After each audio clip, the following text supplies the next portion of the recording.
une histoire qui s'est passée loin d'ici, tout au nord du monde, dans un pays qu'on appelle la Norvège. Au plein milieu d'une immense forêt. Là-bas, dans cette forêt, il y avait un homme qui vivait. Un homme grand, fort comme un ours, avec une grosse barbe rousse qui lui mangeait la moitié du visage. Cet homme-là, tous les matins, quand il sortait de sa maison, il prenait sa grosse hache et il la mettait sur l'épaule. C'était un bûcheron, fils et petit-fils de bûcheron.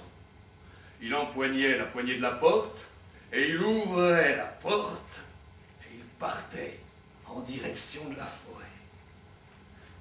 Alors il rangeait sa pipe, il reprenait son bois, il courait en bas de la colline et il arrivait sur la plage juste au moment où la petite barque accostait.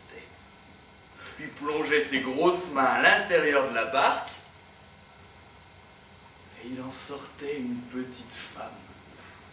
Sa femme, minuscule, il la prenait contre lui, il la ramenait jusqu'à la maison, il ouvrait la porte de la maison et il déposait sa femme dans son fauteuil, juste à côté de la cheminée. Et lui, il s'asseyait juste en face. Et comme ça, il passait la soirée à se raconter des histoires.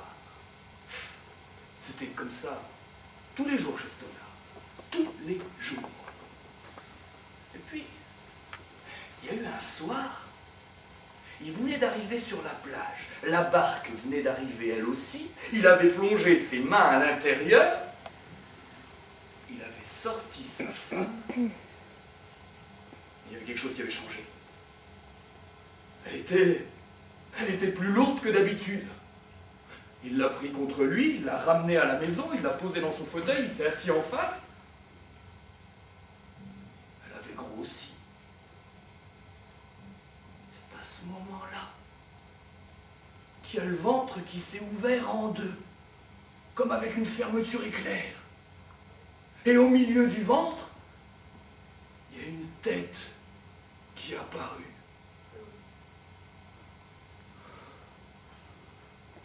L'homme, au début, il savait pas trop quoi faire.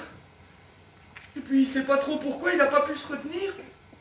Il est venu caresser la tête qui était en train de sortir du ventre. Et il y a le bras qui est venu derrière, puis l'autre bras, puis tout le reste du corps, et l'homme s'est retrouvé avec un enfant dans les mains. Un bébé.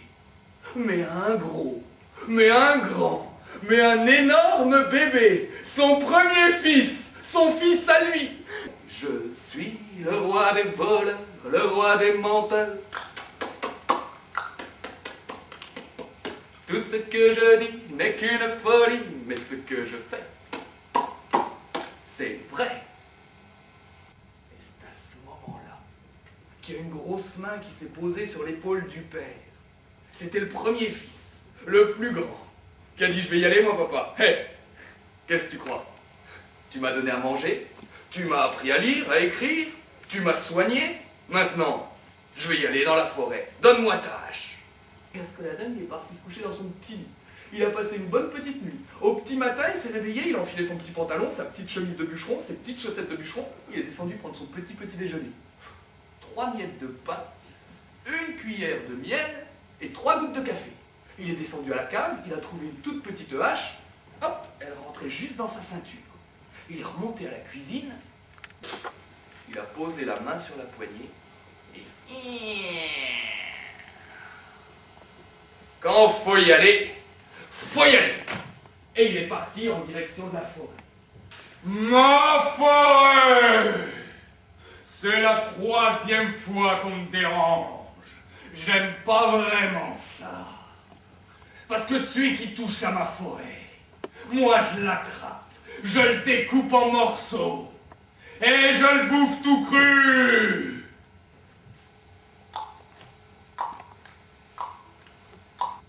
C'est toi, ver de terre.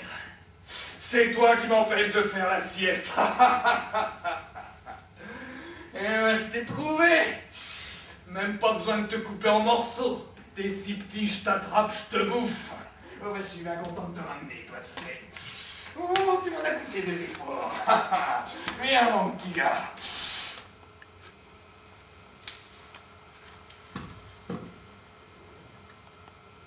Quand le troll a déposé Askeladen, ils étaient juste sortis de la forêt. Et devant eux, c'était la montagne noire. On n'en voyait pas le bout, ni à gauche, ni à droite, ni en haut. Une paroi verticale. Le troll, il a attrapé Askeladen et il l'a jeté à l'intérieur du tunnel, comme une boule de bowling. Et Askeladen, il a commencé à rouler à l'intérieur du tunnel, à rouler sans pouvoir s'arrêter. Le tunnel descendait à l'intérieur de la terre. Ça devenait de plus en plus chaud, de plus en plus humide. Et derrière lui, il sentait le pas du troll qu'il suivait. Il sentait son souffle, qu'il sentait mauvais. Et il continuait à rouler, et il continuait à rouler. Et tout d'un coup, BAM! Il s'est écrasé contre une porte. Askeladen, il voyait absolument rien. Il a fait un pas. Il a fait 2 pas. Il avait peur de tomber dans un piège.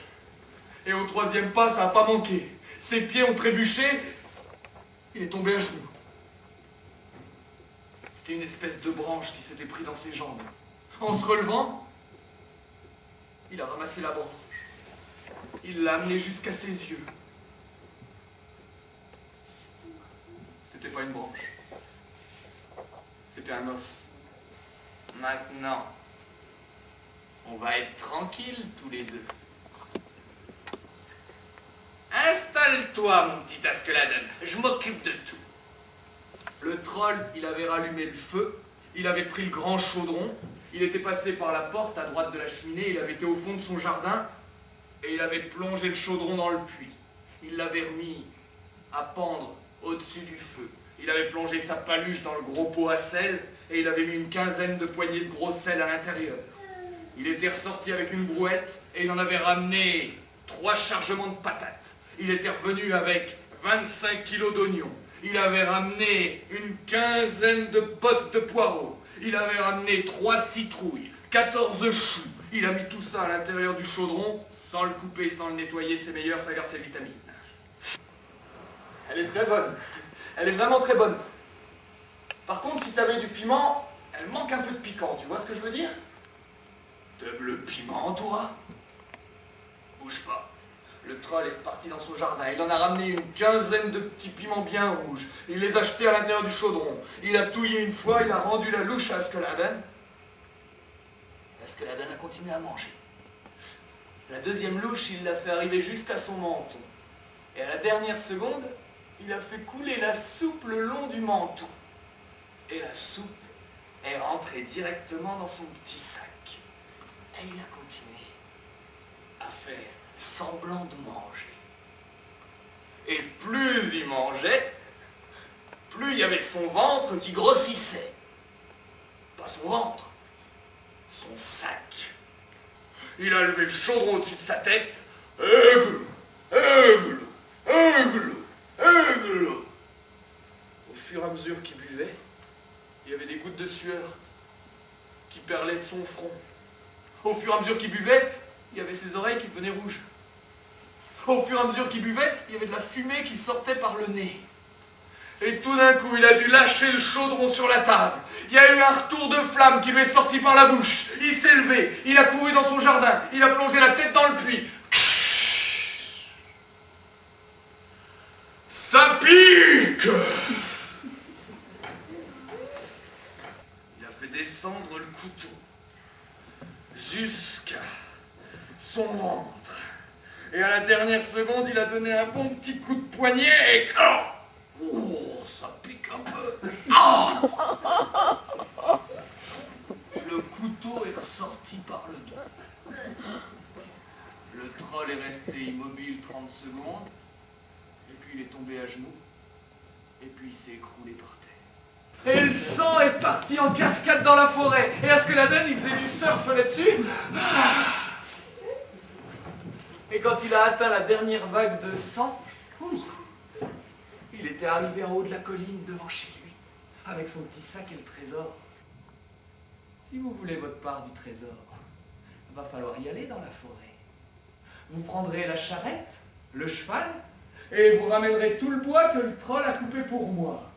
Et puis, si vous voulez vraiment du trésor, vous irez jusqu'au fond de la forêt, dans les montagnes noires. Vous entrerez dans la grotte du troll. Vous marcherez sur son corps. Et là, vous aurez droit à une partie du trésor.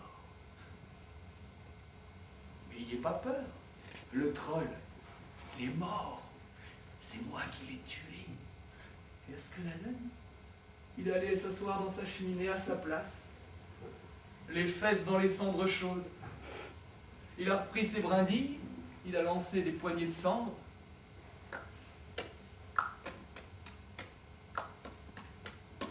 Je suis le roi des voleurs, le roi des menteurs. Tout ce que je dis n'est qu'une folie, mais ce que je fais, c'est vrai. Je suis le roi des voleurs, le roi des menteurs. Tout ce que je dis n'est qu'une folie, mais ce que je fais, c'est vrai.